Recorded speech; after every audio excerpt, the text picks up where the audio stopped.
जय जिनेंद्र. आज आपण भक्तामर स्तोत्राचे फल जाणून घेणार आहोत. भक्तामर स्तोत्राचे विशेष फल व खरे महत्त्व वीतरागी भगवंतांच्या गुणांचे हृदयात भाव भक्ती प्रकट होणे आहे. भगवंतांच्या भक्तीत श्रद्धा समर्पण याप्रमाणे लीन होऊन जातो की भक्तीने भरपूर आनंद प्राप्त होतो. यामुळे संसारिक कष्ट विघ्न बाधा आपोआप दूर होतात. तसेच अशी मान्यता आहे की रोग दूर होतो, मनोवांछित फल प्राप्त होते इत्यादी.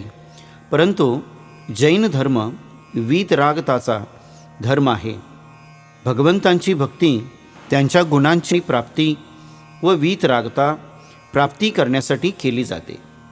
आपल्या संसारातील दुःख व स्वार्थासाठी भगवंतांची भक्ती करणे चुकीचे आहे. धर्मध्यान करणाऱ्या भक्ताला सहज लौकिक सौख्य प्राप्त होते व सर्व प्रकारचे विघ्न बाधांचे नाश होते.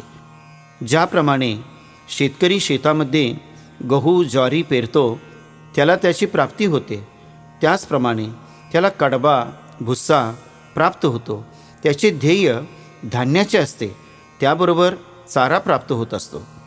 तसेच भगवंतांची भक्ती ही वीतरागता व रत्नत्रय धर्म प्राप्त करण्यासाठी केली जाते. मानतुंग आचार्याने देखील पूर्ण श्रद्धेने भगवंतांच्या भक्तीत लीन होऊन भक्तामर स्तोत्राची रचना केली. या स्तोत्राचे उत्तम फल म्हणजे वीतरागता प्राप्त करणे आहे. आता भक्तामर स्तोत्राचे महत्त्व काय आहे? सर्वात अधिक महत्त्व म्हणजे हे स्तोत्र दिगंबर व श्वेतांबर दोन्ही पंथात अग्रमान्य आहे. हे स्तोत्र फार लोकप्रिय आहे. या स्तोत्रातील प्रत्येक पद्याचे चरणात दुःख निवारण व समस्येचे समाधान आहे. या स्तोत्राचे सर्वात जास्त भाषेत उपलब्धता मिळते, जसे इंग्रजी व अनेक भाषा याच्यामध्ये रचना आपल्याला विशेषतः ऐकावयास मिळते. भक्तामर स्तोत्र तीर्थंकर भगवंतांच्या स्तुतीचे मंगलमय प्रभावी स्तोत्र आहे. यामध्ये आदिनाथ भगवंतांची स्तुती केली आहे. या स्तोत्रात प्रत्येक शब्द व श्लोकात भक्तीचा झरा आहे. भक्ताच्या अव्यक्त भावनाचे व्यक्त करणारे हे स्तोत्र आहे.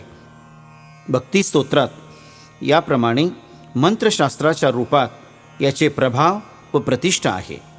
आजपासून 200 वर्षापूर्वीपेक्षा अधिक वर्ष लिहिलेले भक्तामरची काही हस्तलिखित स्तोत्र कथा यंत्र मंत्र आपणाला पाहावयास मिळतात. हे स्तोत्र वसंत तिलका छंदमध्ये 48 श्लोकांची रचना आहे. लाखो लोक याचे रोज वाचन पठण करतात. काही लोक 48 दिवसीय विधानाचे आयोजन करतात. भक्तामर स्तोत्रात 48 श्लोकात म न त र हे 4 अक्षर आहेत. हे मंत्रशक्तीने परिपूर्ण आहे. अशा या भक्तामर स्तोत्राचे महत्त्व आहे. श्रोतेहो, उद्या आपण मुख्य स्तोत्र प्रारंभ करणार आहोत. श्लोक क्रमांक 1 पासून उद्या आपण ऐकायचं आहे. सर्वांना जय जिनेंद्र.